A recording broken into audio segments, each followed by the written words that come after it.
Brian, it seems like an age since we last played, just over a week ago, but are you excited to get back into action on Saturday? Yeah, can't wait really, and obviously the added confidence that the game is going to take place in what has been a difficult week weather-wise, but obviously the commitment from the club to make sure that everything's in place, to make sure the game goes ahead, makes the planning process very straightforward for us. You've had a full week to work with the players, no Tuesday night game this week, of course. Has that been a good benefit to yourself? Yeah, I think it's always it's probably more relaxed and easier, but within that there's been loads of different things going on. Obviously, we had the weekend's game called off on Saturday, and then it was the start of the training week. We had the fans forum, and we had a practice match on Tuesday. So it's still pretty helter skelter, and provides me with loads of food for thought and plenty of reflection and planning for Saturday's game, which is the next game against obviously a brilliant team in Coventry. The reverse fixture against Coventry, we performed well in that game, just came out on the wrong end of the result, but Coventry are flying high in the League One table, and they're a tough opposition. Yeah, but I think it probably as a rule of thumb, we don't normally speak too much about the opposition because we like to focus on ourselves. But Coventry are a team that we've been aware of, I think probably since the last 2 seasons, because as much as we don't like to compare ourselves to anyone, we would always have had admiring glances at the way they play. And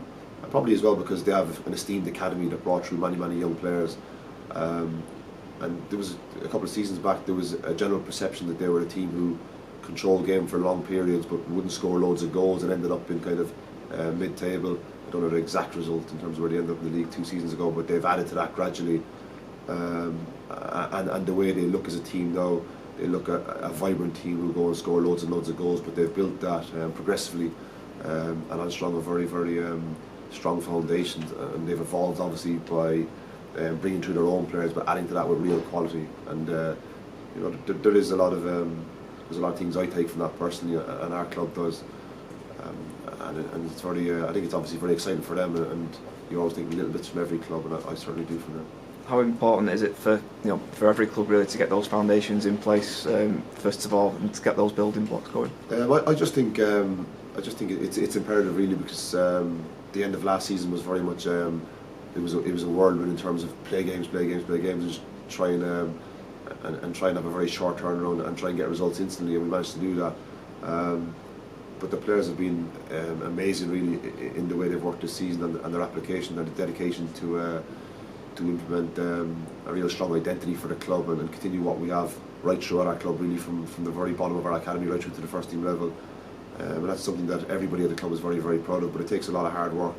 and the players' belief in it is significant really, because it means at moments of doubt that they're totally committed to it, and they show that the way they believe in how we should play can be exceptional, and the better we get at that, and similar to Coventry, going back to them, the more we evolve that and the more we can add the next part of it, which is obviously the turning of good performances into results by more and more final third entries and more goal scoring opportunities, then the stronger we all get as a club.